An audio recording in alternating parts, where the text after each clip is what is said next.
palestrar com o tema O Impacto da Redução Hídrica Artificial na Biota da Amazônia Oriental.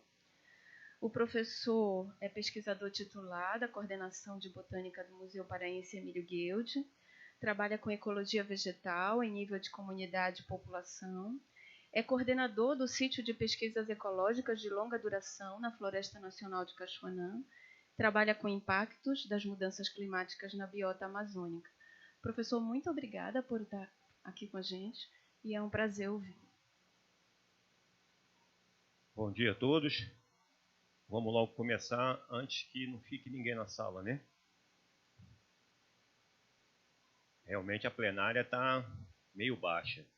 Melhor fechar a porta, senão não vai ficar ninguém na sala.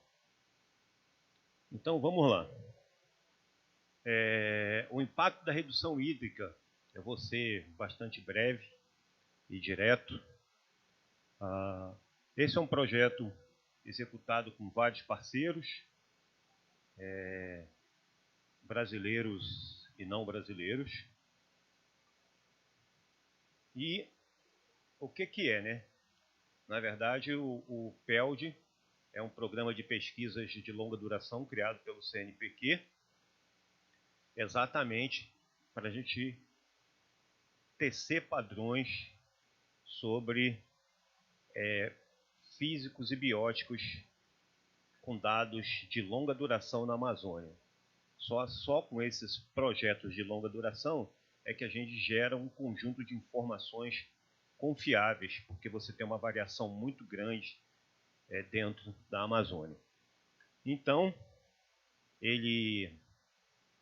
atualmente você tem 50 sítios PELDs em todo o Brasil, em todos os biomas. Ali o verde é Amazônia, laranja é Caatinga. Está dividido, na verdade, por regiões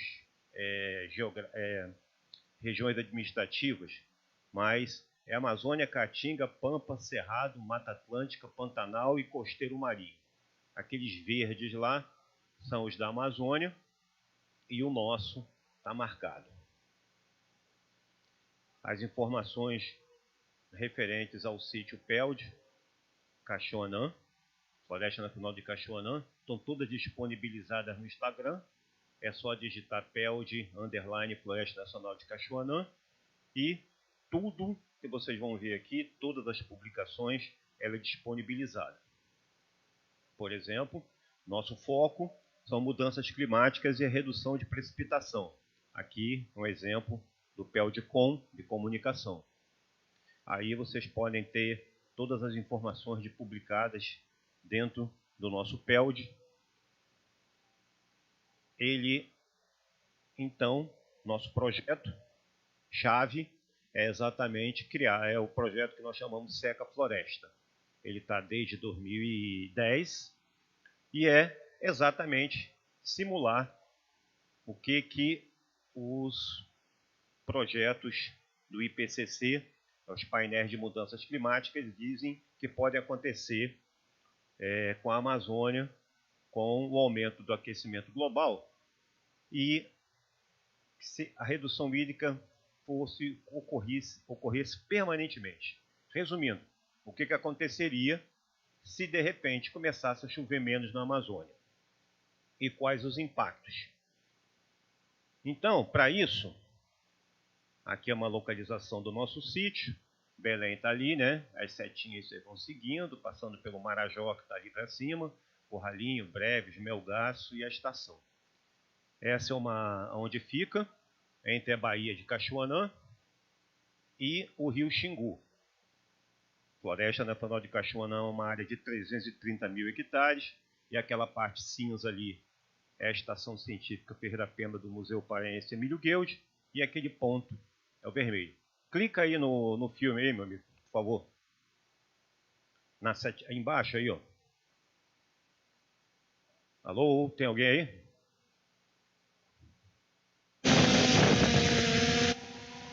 Não está aparecendo nada.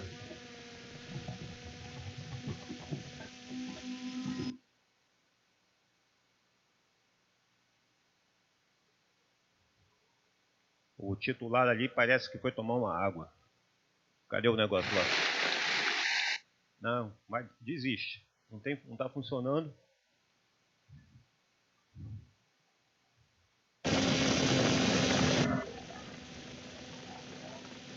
Tira o som, por favor. Então aí a Baía de Cachoanã. Adianta um pouco a filmagem, por favor. Então vocês podem ver o mundo de água que é, né? Então é uma área bastante grande. Pode tirar o filme e voltar para a apresentação. Isso estava linkado, não precisava ser dessa maneira.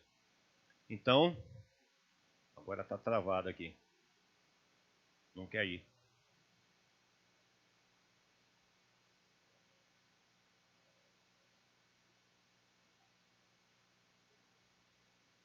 Travou tudo.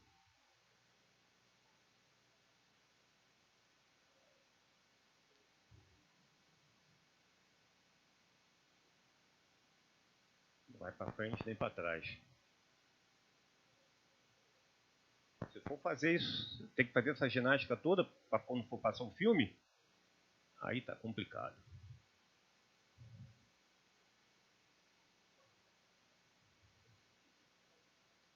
Bom, eu tenho outros filmes, mas eu acho que eu vou desistir, porque se for acontecer toda vez isso, vai complicar. Então, o projeto ele foi criado em 2002, e a estrutura do projeto Secaflor é composta de 2 painéis, ou de 2 hectares. Um que a gente chama de controle, e o outro que a gente chama de parcela experimental de redução hídrica, recoberta por 6.000 painéis plásticos transparentes, que retém 50% da chuva. Esses dados físicos e bióticos para o monitoramento são coletados simultaneamente. Então, vocês têm uma ideia aí. O projeto foi iniciado em 2000. Aí são 500 metros cúbicos de madeira, 5 toneladas de plástico, 3 toneladas de prego. Para no final você ter uma estrutura ali com calhas, os painéis plásticos, que retém a água a parte da chuva. A parte da chuva cai nessas trincheiras e leva para fora da parcela. Eu não vou nem passar mais a apresentação, porque vai travar tudo de novo. Ali em cima, vocês têm a parcela controle, onde vocês podem ver a estrutura da floresta. E aqui no B, a nível do solo. E o C e o D. O C é o telhado, onde vocês podem ver os painéis plásticos e como você pode ver por baixo. Então, eu vou apresentar alguns resultados desse monitoramento. Aqui você tem 8 trincheiras em cada parcela para medir a umidade do solo. Então, a primeira coisa que a gente quer saber é o que acontece com a umidade do solo com a redução hídrica. Então, essas trincheiras vão até 4 metros de profundidade. E aí, o que acontece? Ali, a minha pilha não está funcionando. Hoje o negócio está tenebroso. Ali vocês têm no eixo Y superfície, o azul é a parcela controle e o amarelo a parcela experimental. Só peguei os últimos 3 anos. Vocês podem ver uma redução drástica na umidade do solo, na superfície, a 50 centímetros, a 1 metro, a 2,5 metros e até 4 metros de profundidade. Então, a umidade vai sendo reduzida drasticamente. E as consequências disso são catastróficas.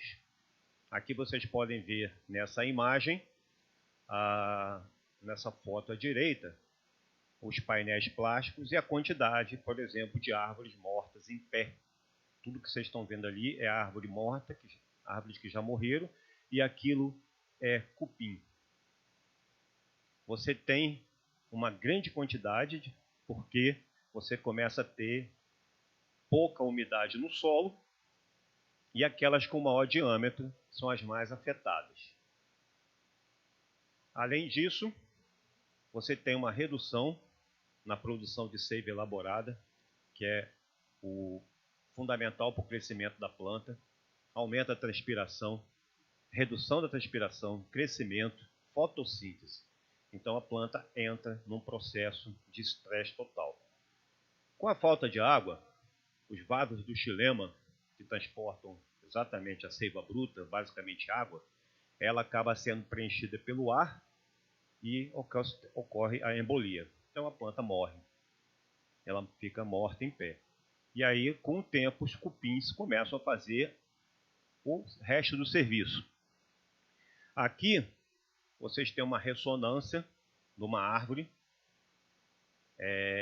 a mesma espécie, com o mesmo diâmetro, na parcela controle à esquerda e na parcela experimental à direita. O que vocês estão vendo colorido ali é oco, ou seja, a planta está, vasos do xilema e floema começam a ser danificados e os cupins começam a matá-la. No final, você tem uma planta completamente oca.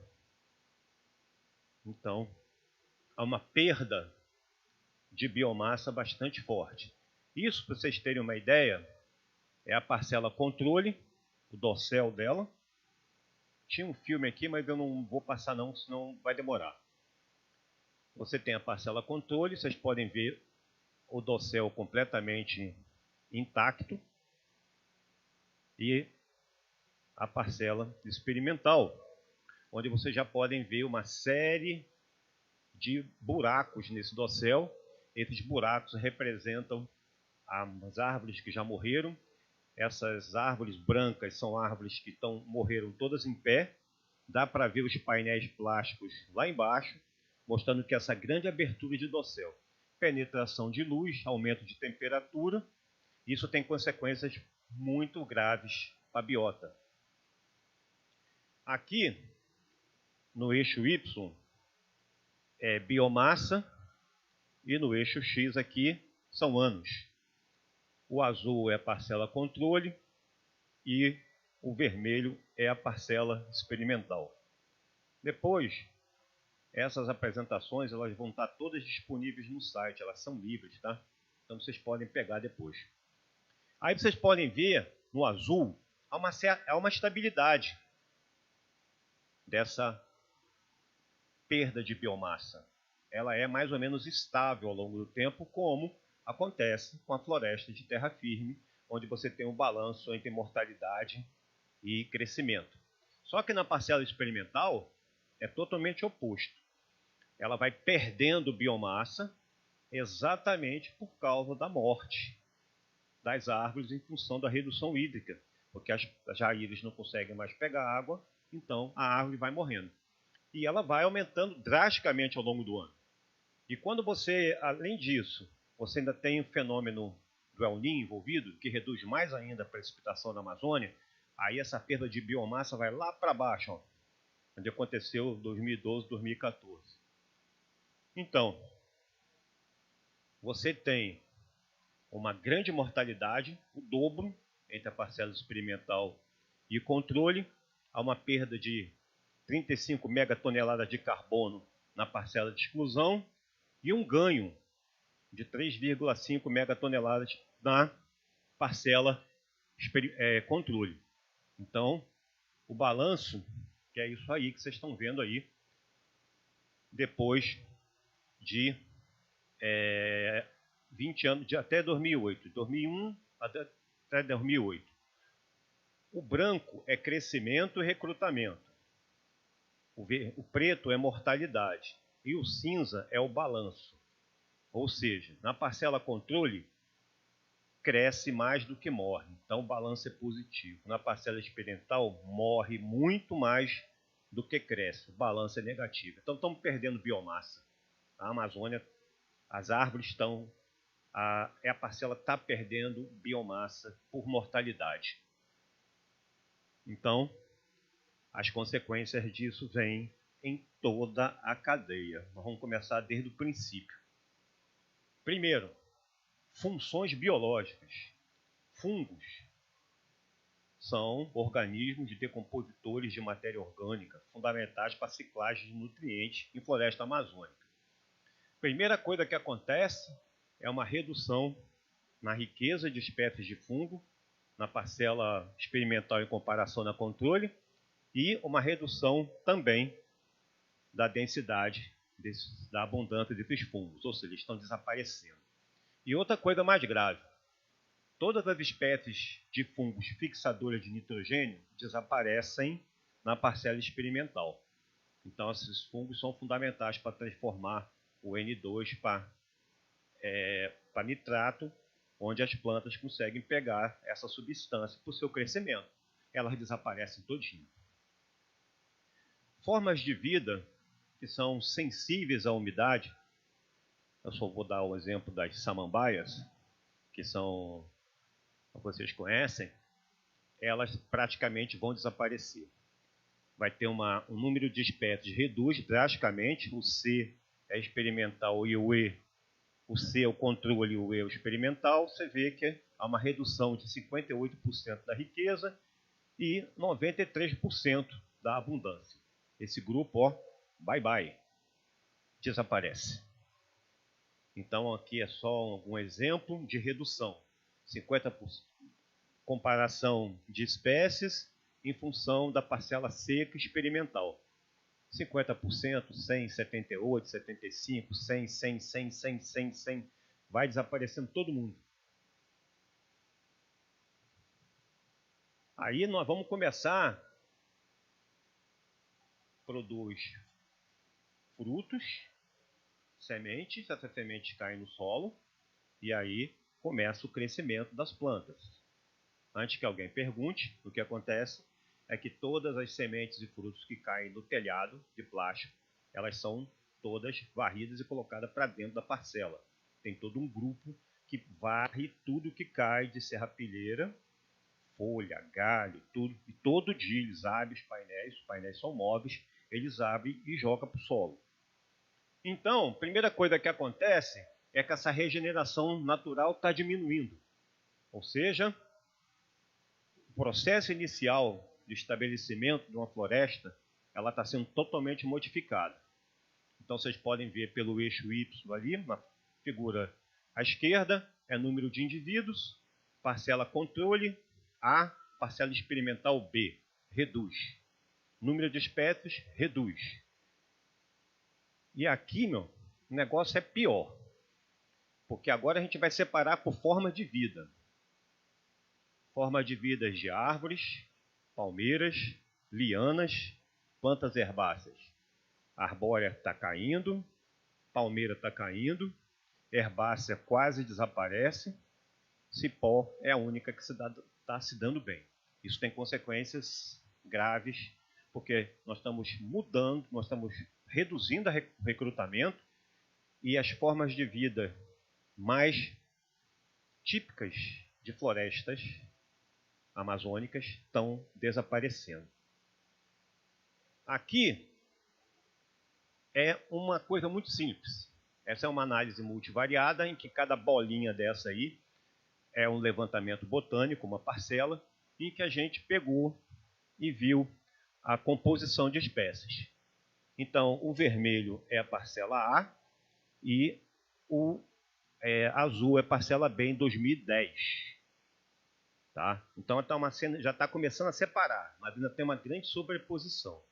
Aí, ó, 2019, já separa quase tudo, porque aquelas formas de vida vão se separar, vão acabando, e essa azul aqui, ó, é tudo basicamente dominado por cipó.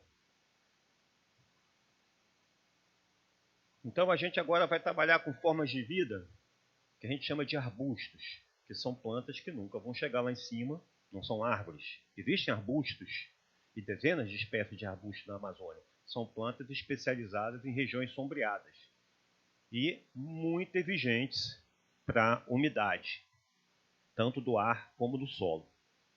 Faramia bracteata é uma delas, a Nisocalix mudou o nome agora. Aí o que acontece com ela? A abundância de indivíduos cai da parcela controle para experimental, o diâmetro cai e a altura das plantas cai. E o que acontece? A reprodução dela é interrompida na parcela experimental. Então, na última amostragem de 2019, ela desapareceu, porque não tinha mais indivíduos reprodutivos. Então, essa planta foi desaparecida localmente. Então, os arbustos, que são altamente sensíveis à umidade, também estão desaparecendo. Aí, vamos avançando.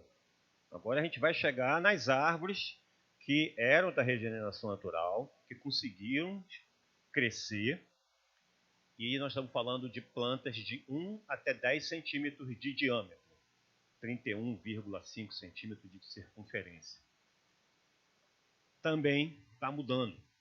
Está diminuindo o número de indivíduos e está diminuindo o número de espécies entre a parcela controle A e a experimental B.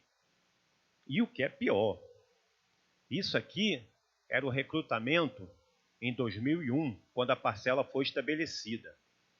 Então, vocês estão vendo que não tem separação. O triângulo é a parcela B, experimental, e a bola é a parcela A. São cada parcela. Então, vocês veem que está tudo misturado aí, ó. 2019 separou tudo. Então, agora nós temos um grupo da regeneração natural na parcela A, e outro grupo da recrutamento na parcela A, e outro grupo na parcela B. Ou seja, além de perder espécies, perder indivíduos, mudou a composição. Então, na parcela B, está ficando as espécies mais tolerantes ao ressecamento, e na parcela A, as espécies muito tolerantes. Aí, eu trouxe um exemplo de um invertebrado, que é a formiga de solo. Então, acontece basicamente a mesma coisa. A e B, você tem maior riqueza de espécies de formiga na parcela A do que na parcela experimental. E a composição de espécies também muda drasticamente, sendo a parcela B constituída por espécies de formigas que são mais resistentes ao ressecamento. Tem um grupo que se deu bem, são lianas. Quando vocês ouvirem lianas, trepadeira, cipó, é tudo a mesma coisa, é tudo sinônimo. É a forma de escalada que divide esses grupos. Mas botanicamente é tudo a mesma coisa. Aumento de 37% no número de indivíduos.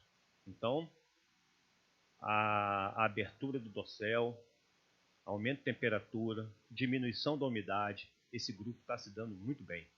E a biomassa deles está crescendo muito, quase 3 vezes maior na parcela experimental em comparação à parcela controle.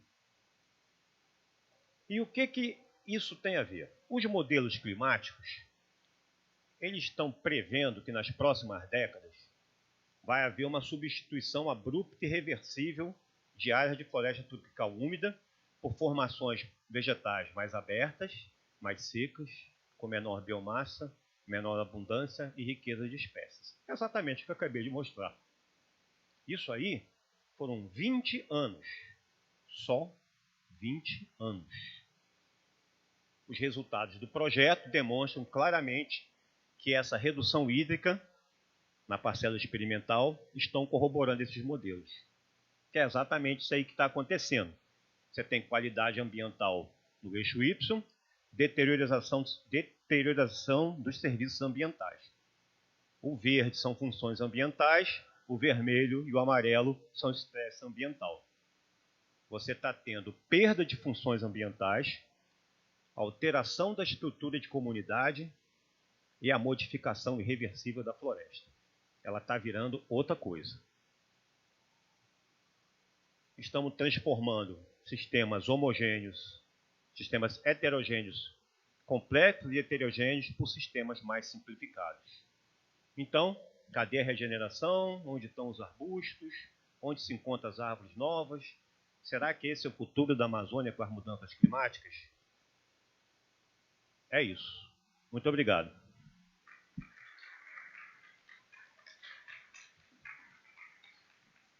Professor, A gente trabalha nas ciências ambientais, né, na UEPA, aqui no Bionorte.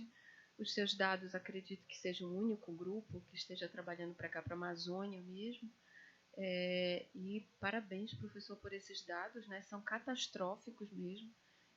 Uma pena que não tem tanta gente para ouvir isso aqui, mas a gente já vai com certeza discutir isso em sala de aula.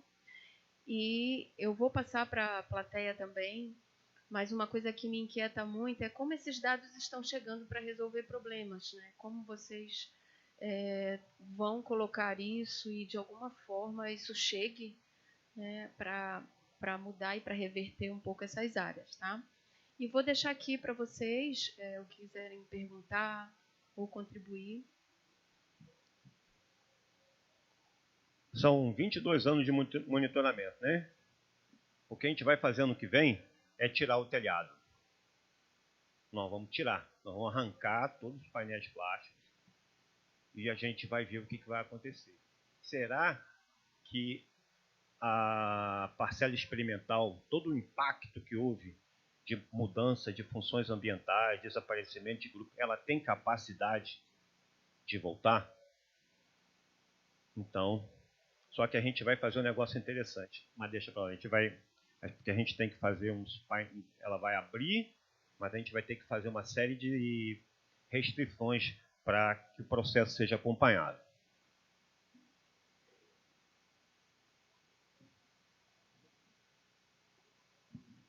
Bom dia, parabéns pelo professor Leandro. Sou Science Mui do Sena, USP Piracicaba. Nós tivemos vários trabalhos lá no Caxanã, no Flona, levantando a microbiota, não dentro, mas fora, né, dentro da área toda. E nós vimos uma diversidade enorme de Burkholderia, nunca vista antes. E eu acho que nós estamos trabalhando também com a serrapilheira. Então, talvez seja importante ver esse acompanhamento antes de tirar, para ver se com a morte, o que aconteceu com a serrapilheira dessas folhas, porque se houve alguma contribuição também, sobreviventes estão lá e quem são resilientes, porque nós temos uma ideia de que temos arqueias, taumarquiotas, que trabalham no ciclo nitrogênio. E se desaparecem, também é um problema, são arqueias, mas são muito tolerantes a estresse. Então, talvez seja um levantamento que poderia colaborar junto e ver isso na microbiota, microbioma do solo, below ground, e ver essa situação como está, né? Isso, perfeitamente. A serrapilheira, ela é acompanhada de duas maneiras, né? Você tem os coletores, né? Serrapilheira é tudo que cai, né? Folhas, galhos, flores, frutos. Isso é uma maneira de você medir como que está o processo. Se a floresta pode, por exemplo, estar perdendo biomassa, está aumentando biomassa, você pode controlar isso ao longo do tempo. Aí existem armadilhas que ficam acima dos painéis e armadilhas que ficam embaixo dos painéis. Desculpa, elas ficam em cima, porque é para comparar exatamente os dois. E existe um grupo que é coordenado pelo professor Antônio Carlos Lola da Costa, que estuda o efeito da decomposição de serrapilheira na parcela experimental no solo em comparação. Mas temos muito poucos estudos em termos de micro-organismos. Nós temos estudos com invertebrados.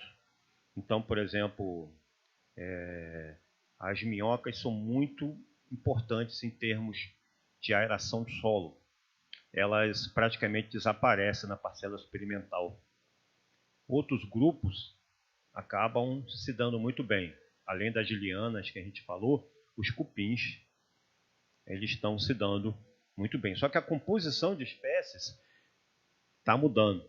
Os cupins que estão na parcela experimental, eles são mais ligados a áreas mais secas.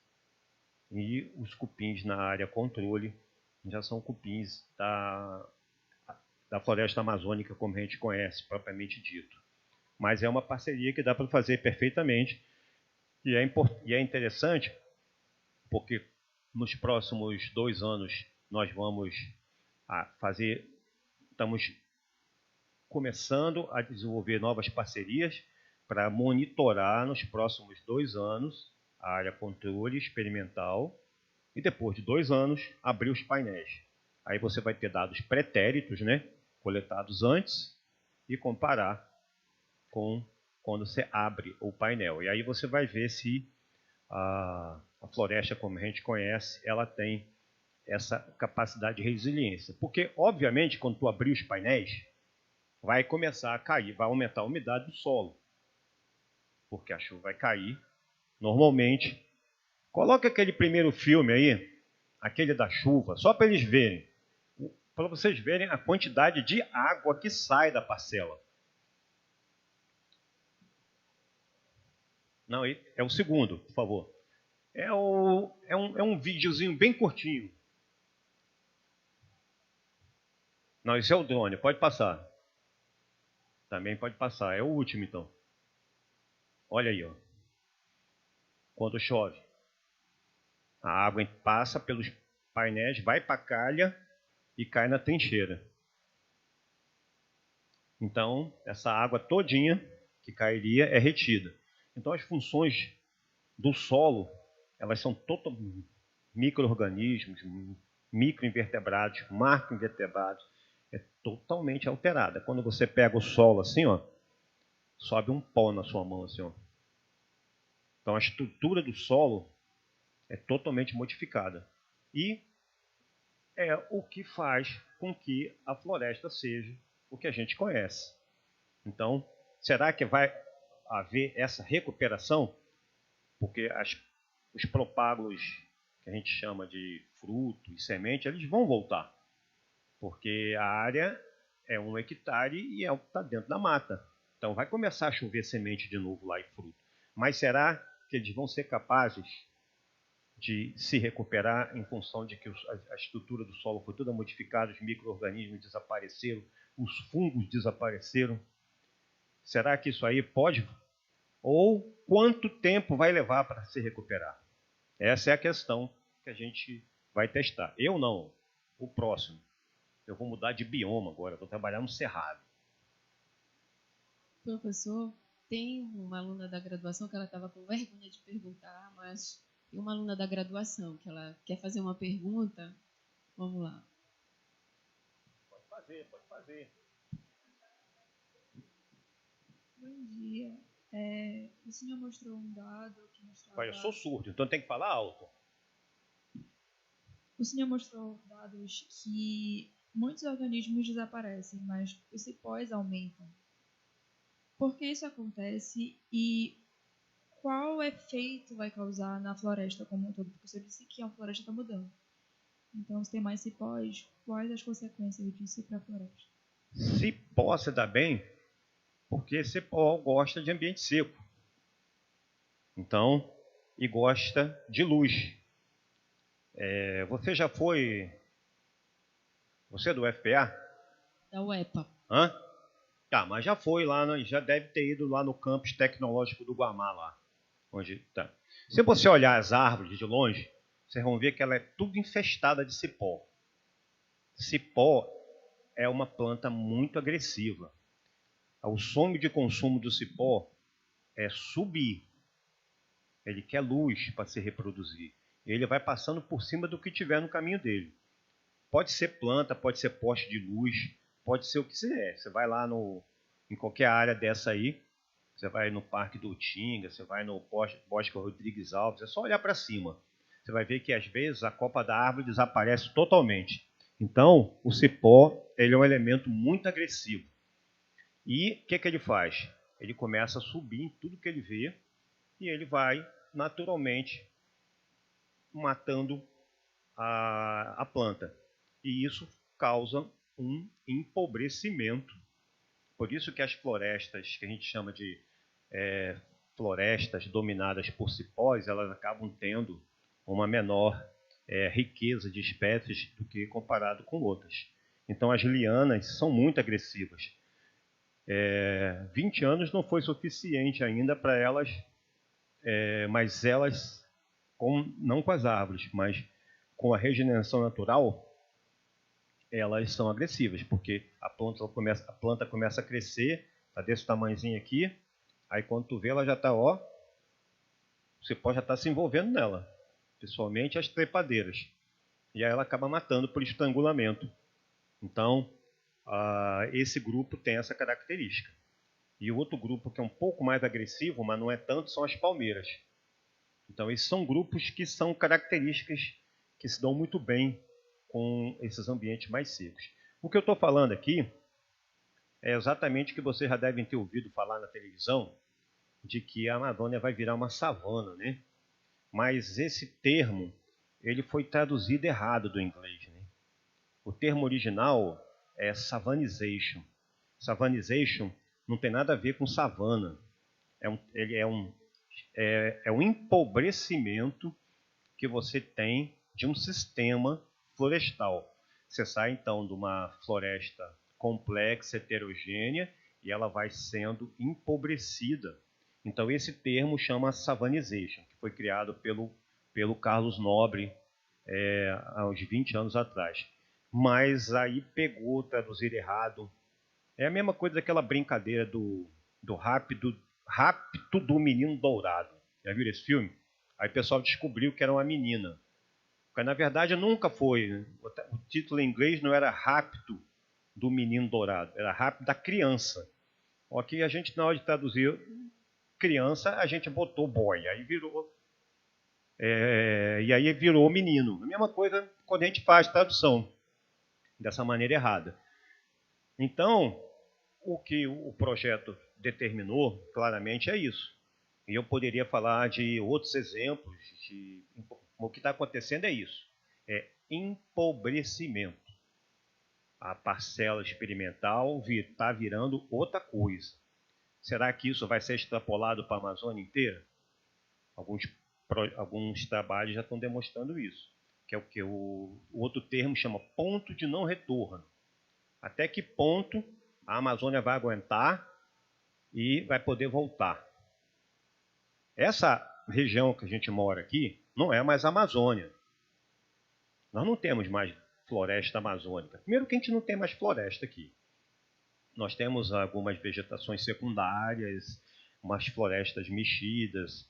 Mas se isso aí, se a gente desaparecesse hoje, será que essa região ela voltaria a ser uma floresta que a gente chama de primária? O que é floresta primária também, né? Então, essa é a questão. Existem áreas que estão abandonadas, mas que não têm capacidade de voltar mais. O solo está tão empobrecido, está tão depauperado, muito provavelmente uma vegetação. Vocês já viram falar em terra preta de índio?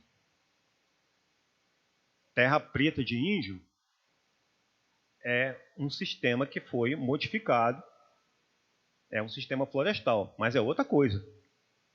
Não é o que a gente chama, entre aspas, de uma floresta pristina ou uma floresta não alterada. Se você fizer uma análise de comparação florística, ela pode ter biomassa equivalente, mas a composição de espécies é totalmente distinta ao longo do tempo. Então é isso que a gente está querendo ver. Muitas das áreas que a gente está trabalhando não vão ser mais amazônicas nunca mais. A resiliência, a capacidade de você voltar ao ponto original depois de um impacto, ela vai diminuindo com o estresse que você produz no ambiente. E intensifica.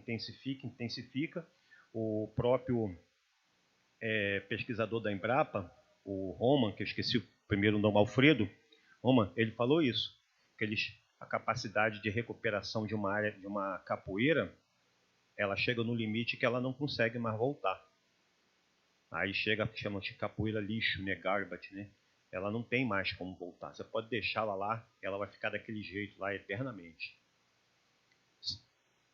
Professor, quando você coloca aqui a floresta como era a floresta antes, não existe mais, é para todo o bioma amazônico? Não. Não entendi a pergunta. Você falou que as florestas mesmo, propriamente ditas, elas estão mexidas. De alguma forma tem uma interferência. Tem interferência, sim. E aí esse reconhecimento da floresta densa, a floresta integral mesmo para o bioma Amazônia? Olha, tem gente que não acredita que existam florestas, o que a gente chama de florestas densas, florestas sem alteração humana. Eles falam, olha, mas a Amazônia ela foi ocupada há milhares de anos. Existem florestas em algumas áreas da Amazônia que hoje não tem gente lá, mas há milhares de anos tinham. Algumas florestas têm grandes extensões de castanhas do Pará. Outras não têm. Por que aquelas áreas têm essa alta densidade? Outras têm alta densidade da abacaba, que é uma palmeira. Essas plantas são plantas comestíveis, são plantas usadas. Será que essas áreas são naturais? Elas foram alteradas artificialmente pelas populações humanas de milhares de anos atrás? Então, o que a gente chama de floresta primária hoje pode ser um artefato de que a gente vai numa área isolada. Olha, isso aqui é o nosso retrato como floresta primária. Mas será que é? Eu já fui enganado já por área, que a gente achava aquela floresta primária. Chegamos lá na área, medimos e vimos que tinha uma composição de espécies totalmente distinta de uma outra área que a gente estava trabalhando no mesmo parque. A gente, olha, só pode ser alguma formação geológica, a gente está a 300 quilômetros, tudo. Aí eu fui tomar um café na casa do senhor, aí eu falei, a gente está trabalhando ali numa área ali, é a capoeira do vovô. Aquilo lá, meu avô mexeu com aquilo há 80 anos atrás. Ele cortou um corte ali, mas não tacou fogo, deixou algumas árvores. E o que a gente estava medindo há 80 anos já foi suficiente para uma recuperação da estrutura, biomassa. Mas a composição de espécies era outra. Então, o que a gente então considera como floresta? Será que uma área lá ainda isolada, que você sabe que nunca apareceu gente, será que realmente é uma área que caracteriza a floresta amazônica? Não tem, é uma coisa assim muito complicada. Nós já pegamos áreas completamente isoladas, em que tu faz uma trincheira, aí tu encontra carvão a 2 metros, 3 metros de profundidade, ou seja, já pegou fogo. Fogo é uma coisa natural na Amazônia. Você pode ter um grande raio. Outra coisa muito natural na Amazônia é os colapsos de nuvem, que a gente chama de blowdown. Entra dentro da floresta com velocidades de 100, 150 km por hora, o vento sai rasgando tudo que vê na frente. Quando a gente entra, vocês já torceram roupa? Já, né? Torce a roupa, ela fica assim, né? A árvore fica igualzinha no colapso de nuvem. Aí abre a clareira, espécies mais tolerantes à luz começam a crescer, e daqui a 20 anos cicatriza a clareira, e é isso que é a Amazônia. É formada de mosaicos de diferentes tamanhos, de diferentes idades, com diferentes composições de espécies. É por isso que a gente tem tanta espécie na Amazônia. Bem, quem quer falar mais? Tu não, cara. Você é meu aluno de doutorado. Pois é, professor. Assim, eu já rasguei as sedas que tinha que rasgar em parabenização por esse trabalho, então vou pular essa parte. E assim, eu sou Igor, né? Sou do estado de Rondônia, nossa realidade florística é totalmente diferente. Nós estamos na Amazônia Ocidental e vocês estão na Oriental.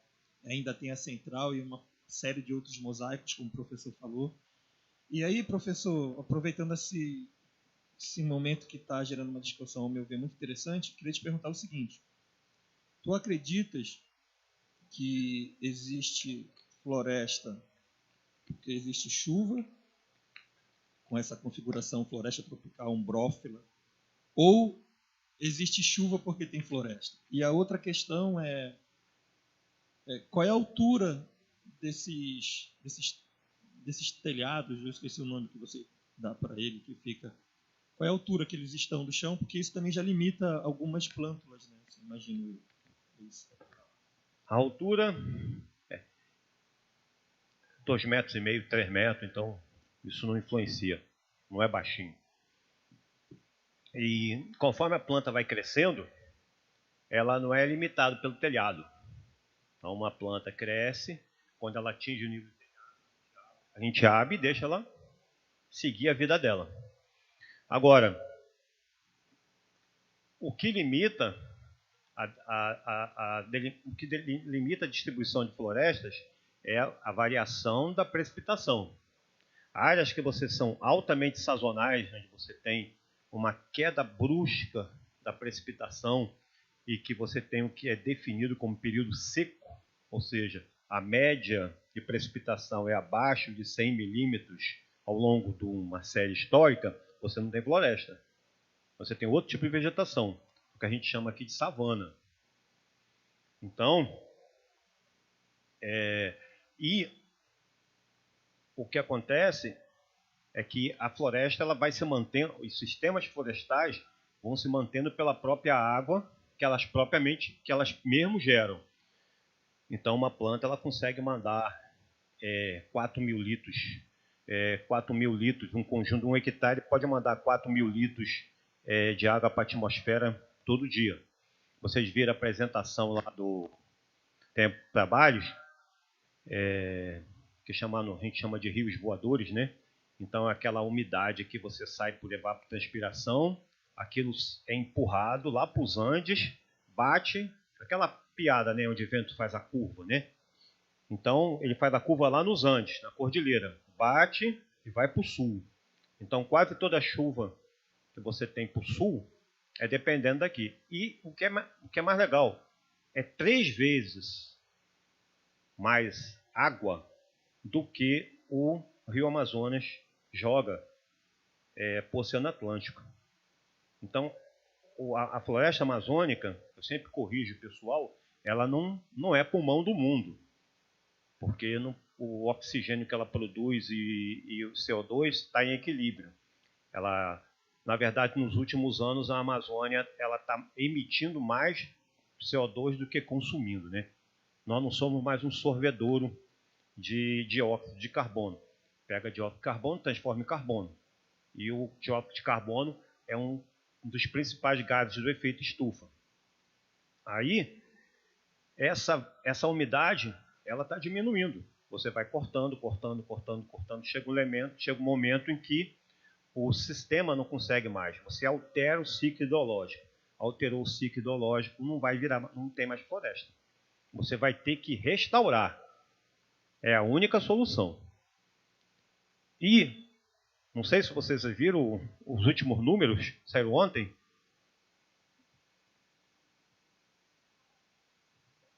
Muito provavelmente, nesse ano, nós vamos passar de 15 mil quilômetros quadrados de desmatamento. Isso são dados do governo. O governo atual não gosta do INPE, que é o Instituto Nacional de Pesquisas Espaciais, mas a função dele é fornecer esse dado. Nos 4 últimos anos, nós desmatamos mais do que os últimos 20. Então, isso vai ter consequências, isso está tendo consequências muito grandes, porque toda essa parte oriental da Amazônia, juntando onde a gente vive aqui, passando da região central e chegando na terra dele lá, Rondônia e Acre, aquilo está virando outra coisa, já não é mais Amazônia. A Amazônia, como a gente conhece junto, ainda é na parte da região de Manaus, aí passando para a parte ocidental. E nós vamos abrir essa fronteira agora, né? Com o reasfaltamento da 319, que é Manaus, Porto Velho. O último grande bloco de floresta da Amazônica vai ser aberto agora. Apesar de todos os trabalhos técnicos condenarem. Mas vai abrir. Abrindo estrada, se vocês quiserem, tem trocentos trabalhos, que é o famoso espinha de peixe. Abre, cria ramal, cria travessão e desmata tudo. Eu não sou muito otimista do que pode acontecer, não. Mas, vocês viram, um ponto já você tem esses resultados. Imagina se a gente tivesse, por exemplo, um conjunto de 100 secaflores para a Amazônia inteira. Mas é impossível porque não tem dinheiro para isso. Professor, infelizmente a gente vai parar, tá? Mas obrigada pela aula. Uma grande aula aqui dada para a gente. Muito bom, professor. Eu que agradeço. Obrigado para quem conseguiu ficar. E a gente se vê aí nos próximos congressos. Porque, na verdade, o futuro é de vocês, né? Eu não, já estou me aposentando. Vou continuar andando com a minha bicicletinha. Por isso que vocês me veem circulando com uma roupa de ciclista aí. Porque daqui eu pego minha bicicleta e volto para casa. Obrigado a vocês.